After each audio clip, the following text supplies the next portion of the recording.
सियासत के बाद बात जरा एक बार फिर एक अहम और हसास मामले की करते हैं। मरकजी हुकूमत हो या रियासती हुकूमत हो, लगातार ये कोशिश कर रही है कि डेवलपमेंट अथॉरिटियां जितनी भी हमारी हैं, चाहे वो टूरिज्म के तहत है या दीगर महकमों के तहत है, वो अपने अपने इलाकों के अंदर काम करें और हुकूमती सतह पर जो मंसूबा है उसे पाए तकमील तक पहुंचाएं। लेकिन खबर सोनमर्ग डेवलपमेंट अथॉरिटी की है और सोनमर्ग डेवलपमेंट अथॉरिटी को लेकर भी कोर्ट ने इंतहाई सख्त मौक़िफ़ इख्तियार कर दिया है और यह साफ कर दिया है कि सीईओ जिसे सरकार ने वहां पर अपॉइंट किया है वो फेल हो गया जी किसी भी काम को करने में, और अब उनसे बाज़ाब्ता तौर पर वाइट पेपर तलब किया गया। उनसे कहा गया कि एक तो वो पर्सनल एफिडेविट दें जी 5 अगस्त से कबल कि एसडीए जो है सोनमर्ग डेवलपमेंट अथॉरिटी जो है इसके कयाम से लेकर अब तक कौन से काम किए गए, सरकार ने कितना पैसा दिया, एनक्रोचमेंट कितना हटाया गया और अगर नहीं किया तो क्यों नहीं किया,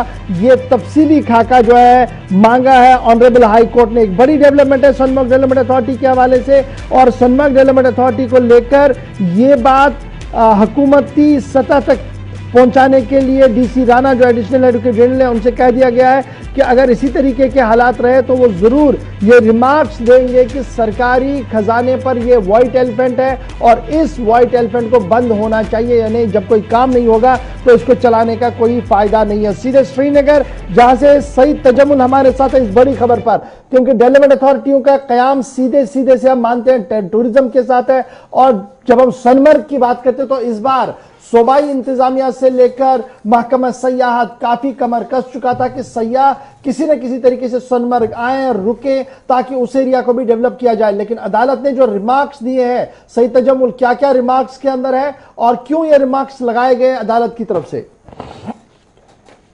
बहुत बहुत शुक्रिया इशफाक साहब। जम्मू कश्मीर में सोनमर्ग डेवलपमेंट अथॉरिटी की अहमियत, इफादियत और क्रेडिबिलिटी और साख का अंदाजा इस बात से लगाया जा सकता है इसी रूट से चलते आपका जो लद्दाख कारगिल का सफर होता है वो शुरू हो जाता है। अमरनाथ यात्रा के लिए साल में एक बार 2 महीनों तक बहुत ज्यादा गहमा गहमी रखती है। माहौलियात की आलूदगी से बचने के लिए यहाँ पर आपको बता दूं कि गुज़श्ता बरस 27 लेबोरेटरी ब्लॉक को मुनहदम कर दिया गया। वजह साफ थी कि माहौल को आलूदगी से पाक रखा जाए और जेर तामीर इस वक्त 3 मेजर पार्क जो महकमा एग्रीकल्चर तामीर कर रहा है, 2 के सिटे है, 1 पे काम चल रहा है। इसी तरह से जो सरकार की तरफ से, हाई की तरफ से, अदालत आलिया की तरफ से हुक्मनामा जारी कर दिया गया है, उसमें कमिश्नर सेक्रेटरी रेवेन्यू ने जो जवाब दर्ज किए हैं उसमें ये बात नहीं लिखी गई है कि 258 कनाल जमीन 12.7 मलरे समेत जो जमीन रिट्रीव की गई है, यह जमीनात कौन सी है? ये वो है जो नाला सिंध, दरियाई नाला सिंध के आसपास में लोगों ने इंक्रोचमेंट के जरिए से उस पे अपने आशानिया तामीर किए थे, कमर्शियल एक्टिविटीज चला थे। गालिबन 250 से जायद अराजी कनाल की जो है उसको वापस हासिल करने में महकमा रेवेन्यू कामयाब हो गया। ये फ्लड कंट्रोल डिपार्टमेंट के तहवील में आता है जिन्होंने अपने एतराज़ात जमा किए, लेकिन यहाँ पर कमिश्नर सेक्रेटरी रेवेन्यू ने यह नहीं साफ लिखा है कि 258 कनाल जमीन वापस लेते वक्त आपने वो आखिरी बाउंड्री कहां पे रखी है जहां से आपको वॉल प्रोटेक्शन के तौर पर मेजर किया जा सकता है। अब दूसरी बड़ी बात यह है, chief executive officer Sonamarg development authority से बाकायदा तौर पर 5 अगस्त 2022 तक अपने एतराजात और जवाब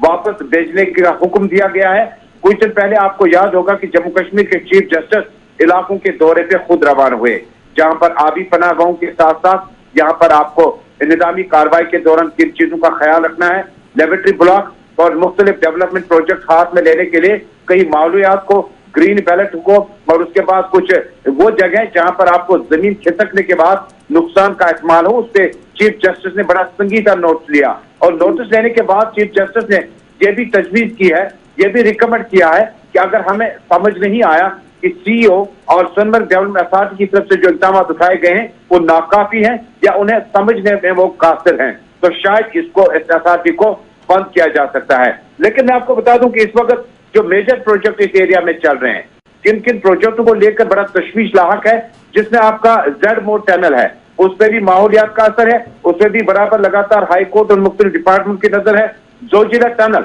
उस पर भी तामीरात के साथ साथ एनवायरनमेंट और उसके बाद बाकी मामला पर भी नजर गुजर है। और इसके अलावा इस रोड पर तकरीबन इस वक्त रोड वाइडनिंग जो national highway authority of India कर रही है, उस पर भी कई बहुत सारे मामला हैं। और 27 जो टॉयलेट ब्लॉक कर दिए गए हैं, मुनज़्ज़म कर दिए गए, ये हवास के करीब पर हैं। और इसके अलावा मजीद जो इस वक्त सीवरेज ट्रीटमेंट प्लांट तामीर किए गए हैं। और मौजूदा वक्त में जब इशफाक साहब अब जम्मू कश्मीर में तामीर और तरक्की की बात करते हैं तो सोनमर्ग डेवलपमेंट अथॉरिटी के पास अभी 12 प्रोजेक्ट जो हैं, जिनमें 4 मुकम्मल हुआ चाहते हैं, 8 जेर तामीर हैं। यानी जो हाईकोर्ट की तरफ से डायरेक्शन गई हैं कि आप लोगों ने तामीर और तरक्की और डेवलपमेंट में कितना कंट्रीब्यूट किया, उसमें बीते साल में हालात, कोविड, लॉकडाउन के बाद जो सूरत-हाल चीफ एग्जीक्यूटिव ऑफिसर 5 अगस्त को जमा करने जा रहे हैं। यहाँ पर चीफ एग्जीक्यूटिव ऑफिसर की कारकर्दगी पर इसलिए उठता है क्योंकि मैं कोट अनकोट करके बता रहा हूं आपको, if authorities like Srinagar Development Authority are not in position to take any development work,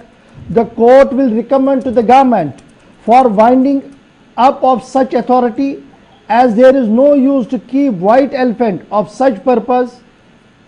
of snooping of public money। ये लिखना कि जनाब आप टैक्स पे पर काम कर रहे हैं, हमारा पैसा ज़ाया होगा, हम सरकार को लिखेंगे कि इसको वाइंड अप कर दो। ये लाइन और ये रिमार्क्स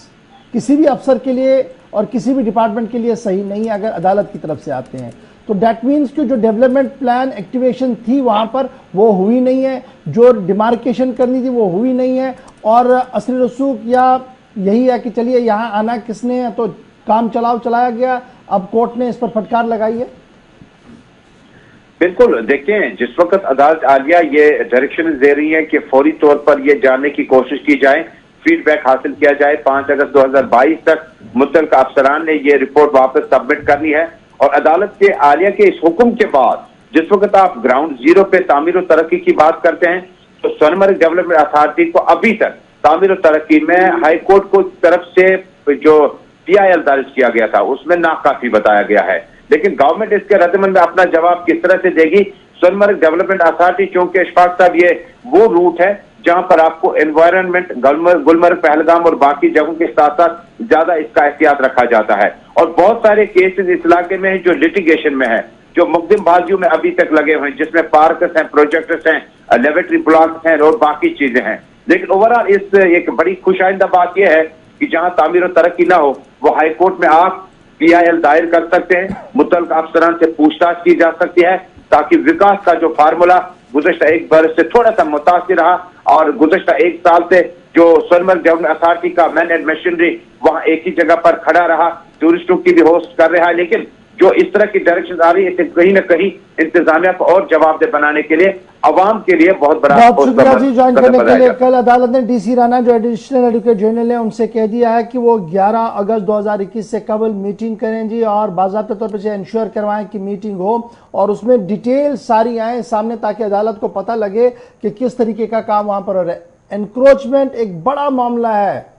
सिंध और आसपास के इलाके के अंदर, यानी इस पूरे खिते के अंदर एनक्रोचमेंट बड़ा मामला है जिसको लेकर हुकूमत थोड़ा सा काम कर चुकी थी लेकिन लैतुलैल का शिकार हो गई है। लेकिन अब मामला अदालत के पास था तो अदालत ने फटकार लगाई है सोनमर्ग डेवलपमेंट अथॉरिटी के CEO को और साफ कर दिया कि ऐसे काम चला तो सरकार को सिफारिश की जाएगी कि CEO को हटाया भी जाए और इस कॉरपोरेशन को बंद भी किया जाए। फिलहाल बढ़ते हैं जी।